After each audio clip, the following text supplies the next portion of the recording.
we're not going to talk about stocks. We are not going to talk about the tactics and the geostrategy issues of Iran and how the Nasdaq drops. Today is the time to talk strategy. And I had prepared something for you guys where I outline the case for space, for Tesla and SpaceX, how they go into space, the business model, and all these things. And then I saw that there's actually a beautiful website. It's called Terrafab AI, terrafab.ai, and it's from Tesla and Elon and the team. And it explains everything I wanted to explain in a much more beautiful way. So I want to guide you through this website and comment on what I think is happening here and why this is such a beautiful and crazy time to be alive.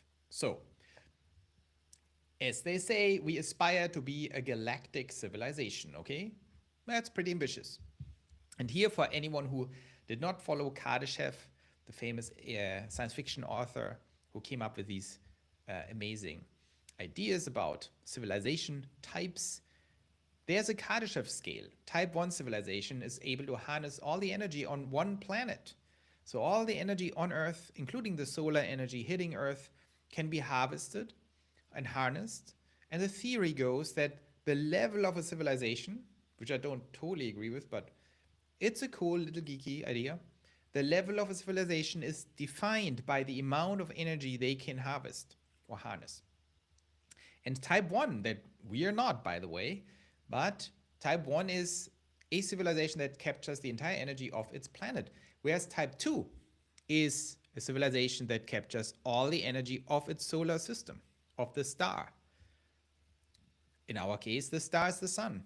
So we are a type 2 civilization if you would harness all or most of the energy of the sun. And of course, it would require a Dyson swarm, a swarm of satellites around the entire, not a swarm, a sphere around the entire sun. So that's a way to go. Our grandchildren will probably not experience that, but if you're lucky, maybe type 1. And then type 3, that's a little out there, literally, is to harness all the energy in a galaxy, which is debatable if that's possible, and it's definitely not relevant, but it's cool to think about it. So we are not even type 1, and the idea of Terrafab is to actually do that. Now you might ask, what does it have to do with chips? Well, to do engineering on this scale, or anywhere close to the scale, you need, of course, artificial superintelligence, which is the key.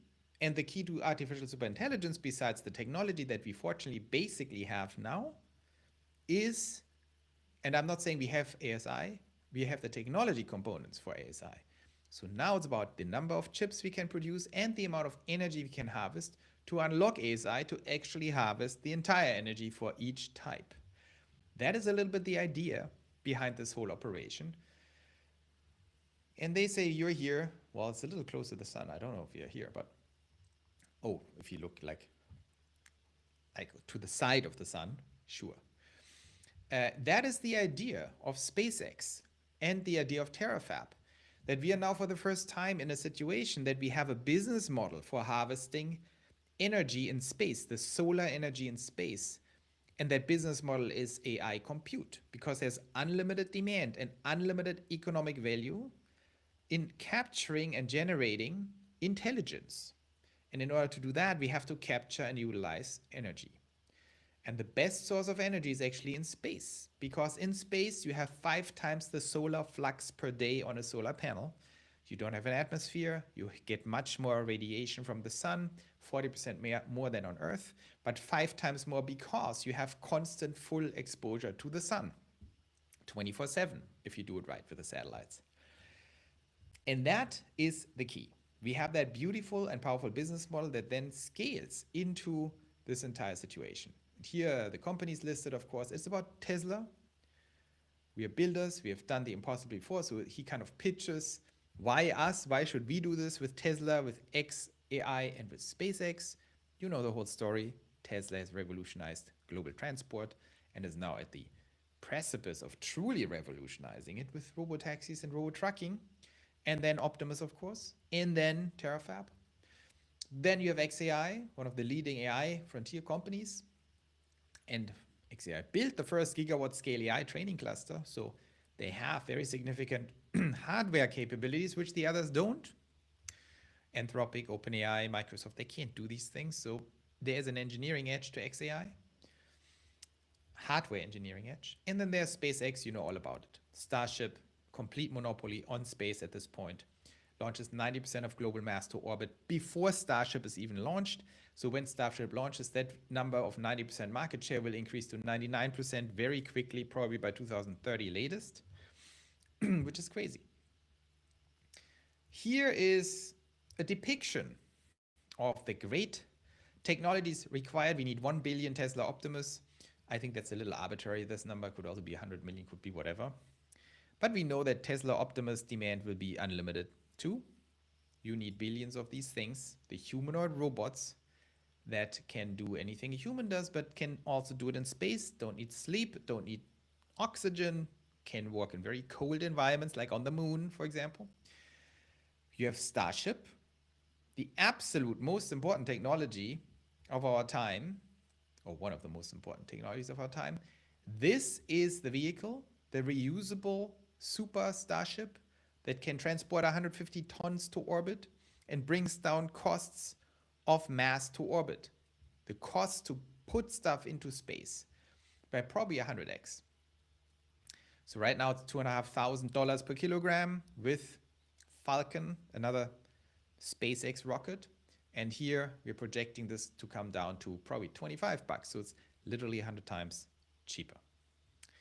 And I think the first step that we achieve next year, very likely with Starship, is to bring down the cost to $200, so 10x, which is already enough to initiate this entire operation of space-based compute with, of course, the AI satellite Mini, the first version of the AI compute satellite that captures. Here you see the solar panels with a lot of solar panels, nearly twice as high, or like probably 50%. How much is this? 80% higher than Starship. Starship is very high. So that is the fully unfolded solar panel of the satellite. And then you see here these little ones. These are the heat radiation technologies, which is just metal panels that radiate out the heat generated by the chips. And then in the middle, you have the actual compute cluster, which will be small, probably, I heard 100 kilowatt. I'm not sure. That's what Elon mentioned. Would be interesting. So it's not a gigawatt, it's a tenth of a gigawatt. Will be interesting to see. And these three together can make magic things happen. And of course, this is not a theory. They already have giant things here lying around. So this is Terrafab starting. I don't even know what that is. Is that simulated? Is it some Tesla building? Who knows? But Terrafab is the idea to produce all these chips that we need. And I explained this in previous videos, but the manufacturing of AI or AGI inference chips is actually much, much easier than people understand. When people heard about Terrafab, they thought, oh, Elon is going crazy. He can't even do these things. What about NVIDIA? He doesn't have the capabilities. I had another video out about Tesla and Intel actually starting to collaborate in a very close partnership. Check it out. Big things are happening. Tesla is going into the chip manufacturing business, and it's going to be huge. Why? Because Tesla and SpaceX and XAI will become by far the biggest compute demand generators and also the biggest compute supply generators. And I explained it before. We will have a dedicated video just on the chip theory. But when you think NVIDIA is far ahead and cannot be competed with, you would be right. Jensen Huang and his company and his team is unbeatable in what they do. But the trick is Terrafab and the vast scale manufacturing of AI inference chips for space and for Optimus and for Robotaxi is a different job. And a lot of elements of this job are actually much easier than NVIDIA's job. You have a much simpler chip design than NVIDIA. The Blackwell. You don't need a Blackwell. You don't need a chip that is all in one with massive training capabilities. You can have simple inference chips that are optimized for mass production and price and performance for just inference for a specific vertical inference stack like Robotaxi, like Optimus, and like space compute inference.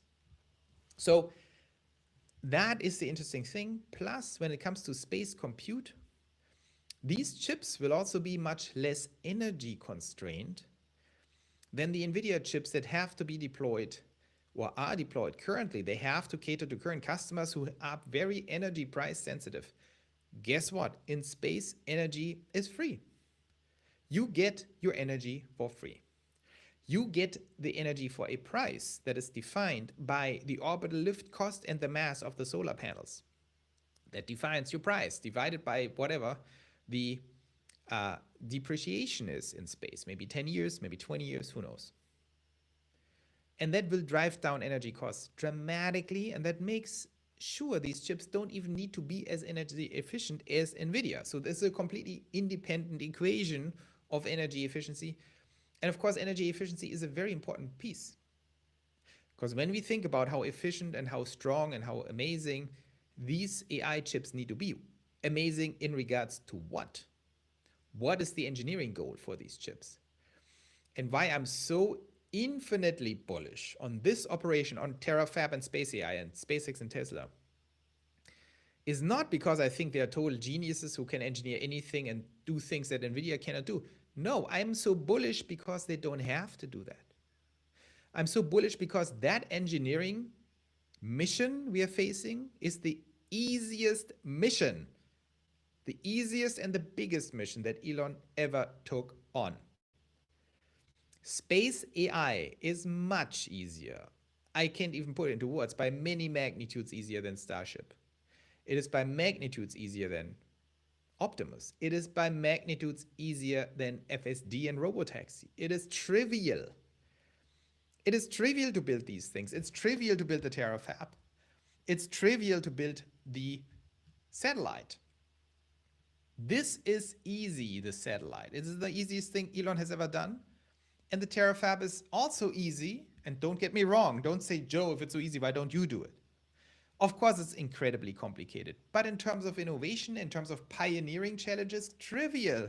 You pick the phone up, you call Intel, you call Samsung, you tell them do this, you hire a bunch of chip engineers, you boot up your OpenClaw and you design your little inference chips, you do some test runs, and then you manufacture them. It's literally trivial. There is no huge R&D leap required. There's no deep science required. There's nothing required like an FSD to solve a problem that has never been solved. There's nothing like Optimus, where there are tons of problems that have never been solved and tons of complicated supply chains that need to be created for unknown things. And it's definitely not Starship, where you have to build literally a rocket that lands itself, that is the biggest building that moves ever built. No, it is easy. That is why I'm so excited. When you draw a diagram and say how big is something and how hard is it, there's nothing that Elon ever did that was bigger and easier than Terrafab and Space AI. Of course, it's only easy because we have AGI and we have Starship and we have Optimus. Only because of, or we will have it in the next 12 months. Only because of that, it's easy. But once you have these things, it's easy. And that is what I love about this thing. This is the craziest thing we have ever seen in history. And it's not a joke when they do this. I know a lot of people get triggered here when they see this. We aspire to be a galactic civilization. When people hear Type 2 Kardashev civilizations, they think Elon has completely lost it. But you know what? Never before was anything so big, and never before have been people so wrong how big it is, and never before have people been so wrong how soon it is going to happen. And that is my takeaway. This is much bigger than people think, and it comes much sooner than people think. The size of this business is literally unlimited. Unlimited. You can deploy as much as you can. You can build infinite starships and sell infinite compute. You don't even sell it, you use it to create infinite economic value. And all of this is happening as we speak. This trajectory is already on and switched on. From here on, it's just delivering more chips and shooting up more starships once Starship works. That is still not the case, but it is going to work this year. And from there, it's just scaling. Infinite, straight up scaling. And Elon understands it. Elon puts in ambitious goals, and there is no question mark. There is no leap. There is no gap in the theory. It is all here. It's happening. It's game over. Now, can we all die? Of course, very likely. So this is bad. We have to deal with ASI problems. But from a pure economics perspective, stock price perspective, scaling perspective, building infinite starships, building infinite satellites, and shooting them into space and creating infinite economic value, this is all undoubtedly true. And to end this video, the most amazing, mind-boggling thing to me is actually that all the stuff I'm saying here is underwritten at this point by people like the head of equities, of private equities at Fidelity. It is underwritten by BlackRock. It is underwritten by everyone on Wall Street. And I'm mind blown by that. Why do these guys suddenly understand all these things? I don't know why, but it's a fact. So the SpaceX IPO will be a little overpriced tactically, but not strategically at 2 trillion. So we have an unbelievable Goldilocks moment where Elon has worked on this without knowing the whole plan. By the way, Elon didn't know the plan, but Elon worked on Starship for 24 years now, since 2002, and has made it possible now that exactly now where Starship becomes real, out of left field, completely unpredicted by anyone, including Elon, AGI is here. Infinite compute demand is here. And of course, with that, energy constraints on Earth. So these two things come together. And the third thing that comes together is, for some reason that I cannot explain, Wall Street, the biggest institutional investors in the world, completely get this crazy plan. They say yes. They just say yes. And they're signing up. That's the 3 dimensions of the Goldilocks moment, that AGI is here, infinite demand for compute, infinite economic value, unlocked now, nothing. There is no gap anymore. It's just happening. On the other side, space delivery potential, Starship is also nearly here. Let's see, but probably this year, done. And the third dimension is, for some reason, human civilization, capitalist leaders, for some reason, fully understand this. It's going to be wild. It's going to be huge. And we are here in Pioneer Lands to watch this, to influence it, to turn it into a stream of extreme income for all of us. And then, of course, to utilize the AI. And we already started this secret project coming out very soon. We already started this to build the Pioneer Academy, to turn everyone who can, who wants to, into a pioneer, so we can engineer reality, because now we have actually the tools to do that. Unbelievable times. I can't even fathom this whole thing, but we are in the middle of it and we are pushing hard. I hope that was interesting. Tune in.